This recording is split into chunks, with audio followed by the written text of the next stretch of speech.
We're going to see the leetcode question 108, that is convert sorted array to binary search tree. We are given an integer array nums which is sorted in ascending order and converted to a height balance search tree. So a tree is a height balance if HL minus HR, that is the left subtree height minus right subtree height less than equal to 1.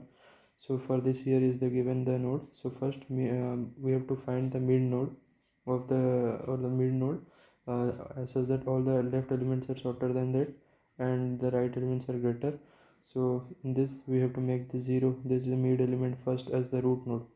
Then the left node is the, then we have to make the recursive call for this. Then we have to find the mid and we get the it is -3, so we have to make it -3 as the root node. Then in the root left again as -10, then we have to make recursive calls for 5 and 9, and we have to use the binary search approach such that each mid element becomes the node and its left value which will contain the smaller value, and the right side will contain the larger value.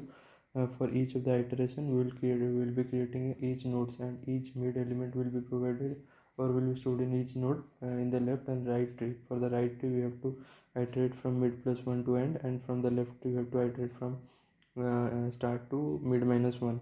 So let us see the, here is the code of the question.